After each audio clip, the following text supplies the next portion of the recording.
now has to be Terence Crawford.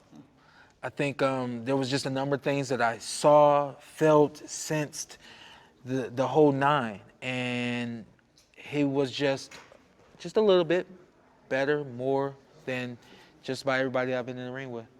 And you fought Errol before the accident.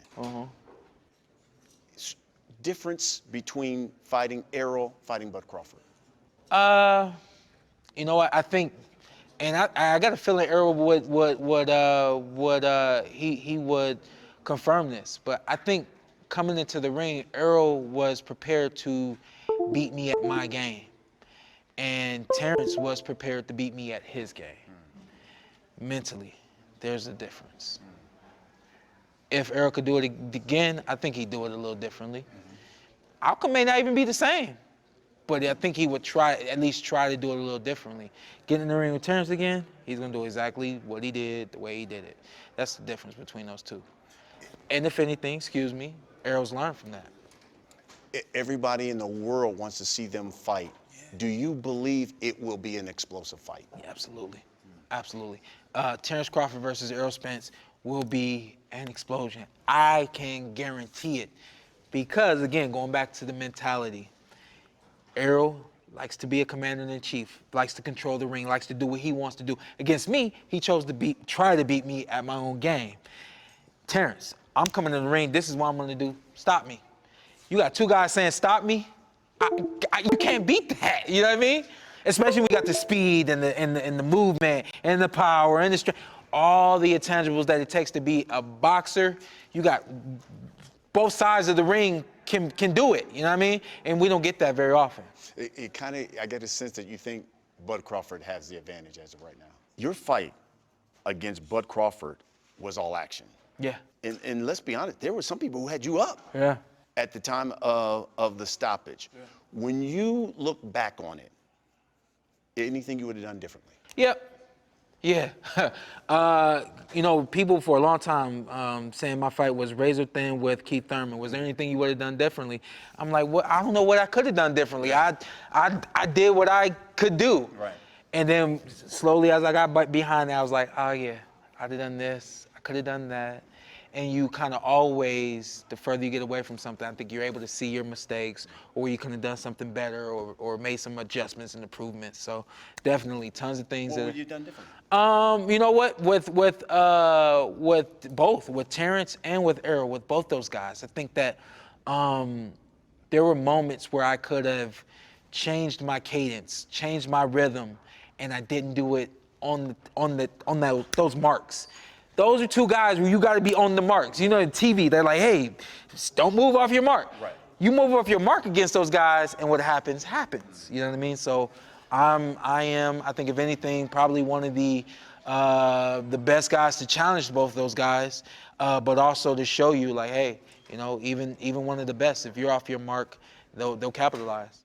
It's going to be a good fight. They're both good fighters. But you have to look at when Sean Porter fought Spence, and when Crawford fought Spence. So Crawford, when Crawford fought Porter, you know, it's like, Crawford, he's a smart fighter. He's been beating everyone, you know, and he's crafty, he knows what he's doing, you know. It's what it is. I feel like it'll be a great fight, but I feel like I have Crawford to win. What's some of the things you got to do to beat Terence? You gave him one of his toughest fights. Actually, I think he said recently you were his toughest fight. He's a tricky fighter, dude. Like, you try to change it, you know, he moves, he can stay there, he can brawl with you. You just have to, you know, work that jab. But like I said, I mean, styles make fights. And if I can run it back with him, I'd love to run it back with him. Well, I mean, no hard feelings. He beat me. He's a champion right now for a reason. And I wish both the fighters best of luck, Spence and Crawford, you know. Would you say he's a great fighter based on the 12? For sure. Yeah, he's a great fighter. I mean, what made him great with you? He's smart. You know, he's a smart fighter. In boxing, it's not about, you know, going there and trying to knock everyone else. It's about being smart and not getting hit. I mean, Crawford, he moves. He moves in different awkward positions that it's kind of hard, you know, to get him. And he hasn't lost, so I can't say nothing bad about him. You know, your speed was one of the few fighters that kind of matched his. Do you think Spence will be able to do the same, match the speed? Or? I mean, Spence is fast. Like I said, it's going to be a great fight. Spence has power, throws a shit ton of punches, has condition, takes punches. it's gonna be a good fight. I mean, it all depends on who wants it more, you know, who's smarter that night. It's like a chess match, you know. You have to be cautious of every movement you make because this is a big game out there, and if you make the wrong mistake, you're gonna get caught. So You gave Terence the edge. Does he have the power to get the knockout? I mean, to be honest with you, for me, power. I mean, I'm used to sparring my brother, 68, 180 pounder, so I don't feel the power. I feel like in boxing, the punch that you don't see coming is a fast one, the one that really takes you out, you know? When people load up with those power shots, I see them coming, so I'm ready for him. I mean, he has power, I guess. I mean, he's been stopping all these guys, but I mean, I just don't focus on that, you know? I don't really feel it when I get hit. Was he the fastest you fought in the pros? I know you sparred Pacquiao, you know, but in a pro fight, was he the fastest so far? You know, when I'm in there, I don't try to focus on who's faster. I just try to focus on what I gotta do, what my game plan is. I don't think of, oh, what if he does this, what if he does that, because if I think of what ifs in my head, I already lost. The fight I want to see most is Terence Crawford, Errol Spence. And this is a fight that's been a long time talked about. It's been a long time in the makings. Don't usually get a fight with fighters like this in their prime. Like when I think about this fight and I play this fight back in my head, 1 minute I can see Errol winning a certain way. The next minute I say, well, if Terence not on point, if Terence is on point, I can see Terence pulling that fight away. That's how you know you have a make fight with two guys in their prime. I don't get real bad blood with them brothers, but they're extremely competitive, and neither guy wants to say that the other guy beat him. So that's the fight for me, and that's the fight for boxing right now. Completely agree with you. I don't know how to feel about Errol Spence since that nasty car crash. And meanwhile, Terence Crawford has gotten big, gotten stronger, and I think he can handle himself. Right now, I would go with him. I mean, damn, I'm going back and forth each day. I'll tell you this transition into Canelo Alvarez. I had him at the best in the world until he lost to Bivol, but I got to tell you, as much as I love the Charlo brothers, Jamal Charlo, bigger the middleweight, even though he's got a postponed it because of a recent injury or what have you. We wish him nothing best. This kid, David Benavidez, I love this kid right here. I think this dude at super middleweight is the man. How do you feel about how good is this brother? I think he's special. We don't know how good he is. He has to fight other top guys. We can see how great he really is, but what we've seen, he's a lot to deal with. He's big body, he throws a lot of punches, and he is not afraid. Now, this is when the politics of boxing start to get frustrated, because you have a guy like a Canelo Alvarez who says, I'm an all-time great. I'm an all-time great fighter, all-time Mexican fighter. Well, then I start to look at, okay, let's see who the other big dogs are in and around your weight class. Yeah. What about him? Oh, his name's not big enough. I don't want to fight him. That's when I start to get frustrated, because I'm like, okay, I respect that. You can't have it both ways. You can't say you're all-time great and that you're the best fighter in the world when you're unwilling to fight another guy like that, because Canelo used to be that guy.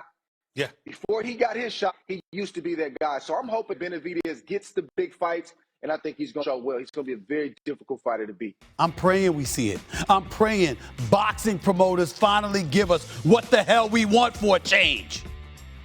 But listen, after all this time, after all this waiting, I'm not so sure anymore that Errol Spence Jr.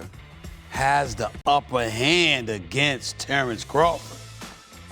Spence has always been seen as the odds-on favorite, with Crawford as the challenger to the throne. But as we hopefully get closer to them actually meeting in the ring, I can't front. I'm starting to reconsider. I love Crawford's speed, his overall boxing ability. The fact that he can change from conventional to southpaw. And that newfound power, too. He's brought some of that with him. Each of his last 9 fights ended by KO, TKO, or retirement.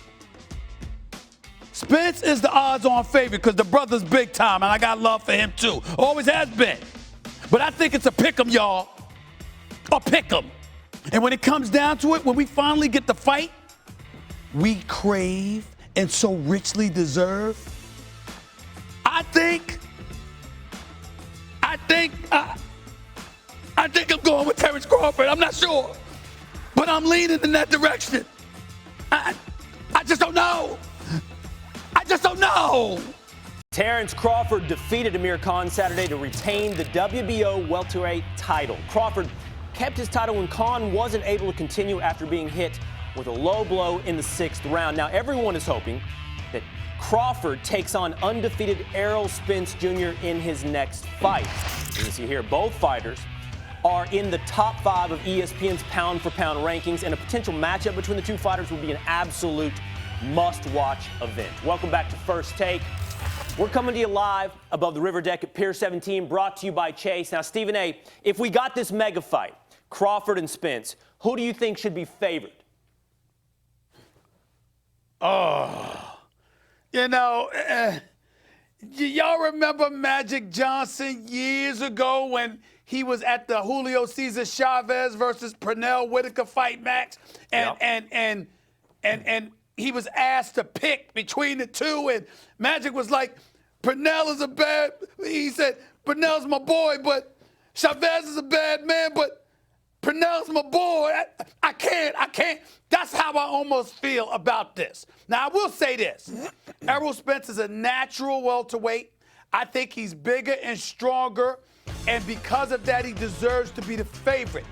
My hesitancy, and my lone hesitancy outside of the greatness of Crawford, is the fact that Spence, I thought he should have been able to take the smaller Mikey Garcia, and he didn't. So if you couldn't take out Mikey Garcia, I don't think you're going to take out Crawford, which means it's going to come down to a boxing match, and I consider Crawford a superior boxer. But, Max, it's a pick'em. I'm going to roll with Spence for the moment. I'm going to roll with Spence for the moment by decision. It's close to a pick'em as you can get. And partly that's because of what we saw Spence do against Mikey Garcia. We already saw Spence go overseas to fight Kell Brook in front of a huge hostile crowd. And Kell Brook, a very good fighter, gave him some rough moments, and Spence came through, and he uses his athletic ability to physically punish his opponent. He applies his skills and his power aggressively. We've seen him do all that stuff, but against Mikey, who's an excellent boxer, but from a smaller weight class, we saw Spence fight an almost technically perfect fight. Southpaw jab and defense, using his reach and size. Mikey couldn't touch him. Spence pitched a shutout. I was actually very impressed and thought, he went from a Crawford opponent, who's the best available opponent, to about 50-50. In the end, I take Crawford. You bring up Pernell Whitaker, Stephen A., and that's partly why. Crawford is not only a switch hitter, the best since Marvin Hagler or maybe Mickey Mantle can fight orthodox or southpaw. He not only has boxing skills, defense, and speed, but punching power, head and body, both hands, forward, backward, side to side. This guy is a complete fighter. But in addition to all that, this is one of the meanest little suckers you'll ever see in a boxing ring. He has a stare like Sonny Liston, Stephen A. He's a bully like that, but he's a bully with character. So when you run into a guy like that who wants to punish you, who's like has the meanness of Crawford, I believe in this fight that will be the difference. And I like Crawford, and it's a tough call, but I like Crawford. First of all, try to shorten your answers when it comes to boxing, because I'm coming to you to ask you more questions. You ain't give me enough time to ask the question. You talked about Kell Brook in England. I didn't see Errol Spence have trouble with Kell Brook in England, but I will ask you this. When you talked about Errol Spence and what you loved technically, it didn't bother you that Mikey Garcia survived those 12 rounds when you consider what Crawford would bring to the table, which I think would be elevated above whatever Mikey Garcia could bring? I think Spence would have been even more impressive had he stopped Mikey late. But Mikey, after about 6 rounds, he dared to be good on that night, moving up to challenge Spence, but he didn't dare to be great. After about 6 rounds, Spence convinced Mikey he couldn't win. Mikey was no longer fighting to win, but when you have a highly skilled fighter looking to survive the back half of the fight, tough to take him out. Mikey's a great fighter. He's just not a great welterweight. Got it. Well, I think the time right now is the best time because it's for all the marbles. You got Errol Spence got 3 of the titles, I got 1. It would be for undisputed. There wouldn't be no other champion in the division. And I feel like, this is the biggest moment for us two to fight. While the fight has been a long time in the making and there has been no shortage of comments and analysis from fans and experts alike, Crawford hints that he has a serious game plan for a showdown against Spence, but don't expect him to reveal any of it. Well, I'm not going to sit here and tell you, what's my strengths and his weaknesses and my strengths. You just got to sit there and watch as a fan and assess it by yourself. While it surely makes sense that Bud would want to keep his strategy under wraps, one has to wonder if Crawford feels that his power is superior to Spence's, especially since he finished Sean Porter while Errol had to go to full 12 to get the decision. Well, I don't know. Styles make fights. Me and Errol got a different style. We fought Sean Porter in two completely different styles of fighting. You never know. I never got hit by him, so I don't know how hard he hit. He never got hit by me, so he doesn't know how hard I hit. So, but that's, not is going to determine a winner or the loser. Who punches harder. There's a lot that goes into, winning a fight than who hit harder. Power aside, this fight may prove to be a strategic and tactical war, which is why both men are fortunate enough to have two of the best trainers in their corners. Well, they'll play a big role in getting us both prepared to fight in the biggest fight of both our careers. He have Derrick James. Derrick James is got him to this point in his career where he's undefeated, a unified champion. He got, Charlo to become undisputed champion at 154. He got another good fighter, in Martin. So he's doing big things, over there with his fighters, and so forth is Bomac, Isau, and Red Spikes is doing, in my camp, got me to become three-weight world champion, undisputed, welterweight champion, Jamel Herring, so forth, Maurice Hooker, so both trainers is doing what they have to do to make sure their fighter is 100% ready, and, it's going to be good seeing, them make adjustments in camp and us fighters make adjustments, and let's see who's going to come out on top. For Terence Crawford, of course, it looks like he's going to fight Errol Spence this year. Break down the fight. What do you think? It's a mega fight. I think it's going to be a hell of a fight. I think that Bud may be the boxer in the fight, and Errol might be the aggressor, throwing a lot of punches. But Bud might be the aggressor too, so you never know what style Bud going to come with. But it's going to make for an amazing fight with both of them. Absolutely. What would be your dream fight right now? Dream fight? Yeah, next. Who would you love to fight next? Me and Lomachenko. What happens? You sparred him, you know him, you gave him trouble in sparring. I think I beat Lomachenko. I feel like he's a great fighter, but he's older now. I'm sharper, younger, and fresher. I think I'm the person who I ain't really go through a lot in the sport. I ain't take a lot of punishment, and I feel like he took more punishment than me. And the last one I want to ask you, Haney Kambosos, less than a week away. What are you thinking? Devin, I'm picking the stoppage late. I say late stoppage. I'm going to pick something that nobody else think of. And there you have it. Shakur, tell people where to follow you really quick. Follow me on Instagram, Twitter, @ShakurStevenson. I'm a superstar. Thank you so much.